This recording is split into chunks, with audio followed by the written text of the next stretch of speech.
नमस्कार और स्वागत है आपका मेरे YouTube चैनल दिल की आवाज़ में। यहाँ आपको मिलेंगी छोटी छोटी कहानियाँ जो अपने साथ बड़े सबक लेकर आती हैं। ये वो कहानियाँ हैं जो मैंने पढ़ी हैं, महसूस की हैं और अब अपनी ज़ुबानी दोबारा कह रही हूँ ताकि आप भी उनसे कुछ महसूस कर सकें। ये सिर्फ मनोरंजन नहीं है, ये प्रेरणा देने वाली, दिल को छू जाने वाली कहानियाँ हैं जो बच्चों के लिए भी हैं और बड़ों के लिए भी। तो चलिए आज की पहली कहानी से इस सफ़र की शुरुआत करते हैं। एक खामोश लड़की की कहानी। वो हमेशा दूसरों के लिए मुस्कुराती थी। मैं ठीक हूँ कहना उसकी आदत बन गई थी। एक ऐसा जवाब जो उसने बिना सोचे समझे अपना लिया था। कभी ज़्यादा नहीं बोली, कभी अपने मन की नहीं कही। शायद डर था या शायद उसे लगता था कि उसकी आवाज़ मायने नहीं रखती। सब सोचते थे ये तो बहुत शांत, समझदार और सुलझी हुई है, पर किसी ने नहीं जाना उस चुप्पी में कितना शोर था, कितनी अनकही बातें और दबे हुए एहसास थे। हर दिन वो खुद को थोड़ा और खो देती थी। कभी किसी की खुशी के लिए अपनी इच्छाओं को दबा देती, कभी किसी की उम्मीदों पर खरा उतरने की कोशिश में खुद को भूल जाती, और धीरे धीरे वो सिर्फ सबकी अपेक्षाओं का एक चेहरा बन गई थी, एक ऐसी तस्वीर जिसमें उसका अपना रंग नहीं खो गया था।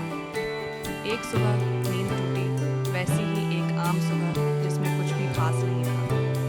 किचन की ओर बढ़ते हुए अचानक उसकी नजर आईने पर पड़ी। वो रुकी, थोड़ी देर अपने चेहरे को देखा जैसे पहली बार देख रही हो, फिर अपनी आंखों को। उन आंखों में एक उदासी थी, एक खालीपन था जिसे उसने पहले कभी इतना करीब से महसूस नहीं किया था। और पहली बार उसने खुद की आंखों में कुछ सुना। कोई आवाज़ नहीं थी, पर एक एहसास था, एक गहरा कंपन, जैसे कोई अंदर से कह रहा हो, अब बहुत हुआ, अब रुक जाओ, अब खुद को ढूंढो। उस दिन उसने किसी से कुछ नहीं कहा, पर उसके अंदर बहुत कुछ बदल गया।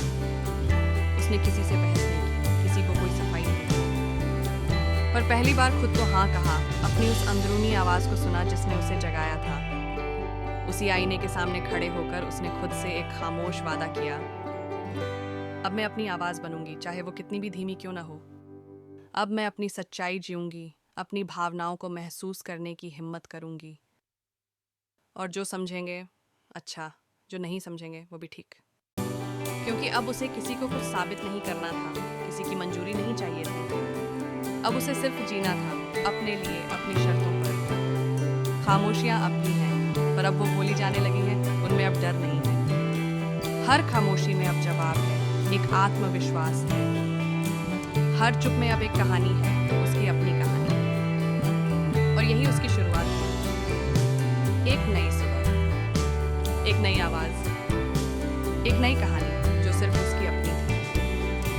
कभी कभी एक आईना आपकी सबसे